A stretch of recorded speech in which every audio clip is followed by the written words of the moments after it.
देखिए, लग रहा था ये होना तो था ही, पर ऐसे एकदम से होगा ये मुझे लग नहीं रहा था, क्योंकि मुझे लगा था ये टेस्ट सीरीज खेलेगा, क्योंकि जिस तरह की फॉर्म में है और जिस तरह की मेंटरशिप की इंडियन टीम को जरूरत है, और स्पेशली इंग्लैंड का दौरा हमेशा एक लिटमस टेस्ट रहता है। बट मुझे लगता है कि अगर सोचा है, सोच के किया होगा और इतना कुछ अचीव करा है तो बिल्कुल सही है। I am with him, but थोड़ा दिल उदास सा है, क्योंकि मुझे लगता था कि एक बड़ा सा मैच होता, फेयरवेल होता, टेस्ट मैच। लास्ट दफा इंडियन टीम में विराट कोहली टेस्ट मैच खेलता हुआ नजर आता तो मजा लगाता, पर बुरी यादें हैं कब से, जब मेरे पास पहली बार हमारी एकेडमी में आया था 12 साल का, तब से।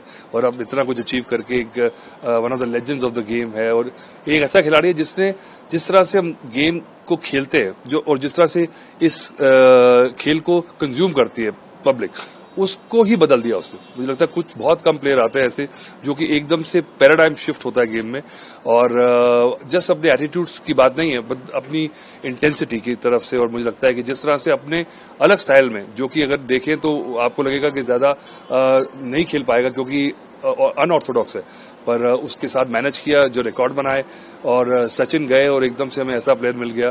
और आई थिंक अब जिस तरह से टेस्ट क्रिकेट चल रही है, मुझे लगता नहीं कि हम ऐसा खिलाड़ी जो है, इतना कंप्लीट प्लेयर जो है, इतना कंप्लीट एक परसोना जो है, क्योंकि ना सिर्फ रन्स, उनके आंकड़ों के बारे में बात नहीं कर रहा हूं मैं, एक परसोना जो होता है ना, गेम के साथ उसने फैंस को जोड़ा है, उसको लोग देखने आते हैं। तो एक वो मैग्नेटिज्म जो है ना, एक करिश्मा जो है, वो बहुत कम खिलाड़ियों में होता है।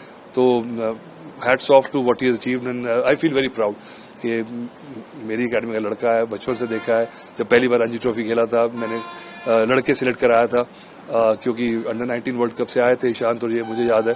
पर तो खिलाना नहीं चाह रहे थे क्योंकि अभी छोटे हैं, अभी मैं दे आर रेडी।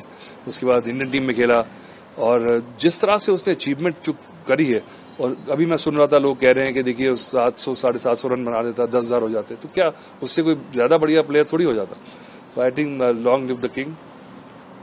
सवाल सर ये है कि जिस तरह वो फोकस कर पाएंगे 27 का वर्ल्ड कप अगर खेलते हैं तो? मुझे लगता नहीं कि world cup to world cup वो प्लानिंग कर रहा है। मुझे लगता है कि अब उसको क्रिकेट के बाद भी जिंदगी होती है उसके, अब 2 बच्चे हैं उसकी जिंदगी है। I think he wants to enjoy also.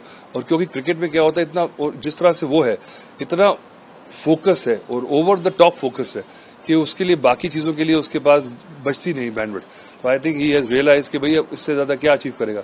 और आई थिंक टॉप पे जा रहा है, तो लोग कहते हैं कि अब क्यों जा रहे हो भाई, और कई कहते हैं कब जाओगे भाई। तो 98% प्लेयर्स जो है वो बोलते हैं भी कब जा रहे हो। ये कई कुछ कमी प्लेयर्स होते हैं जो बोलते हैं क्यों जा रहे हो भाई।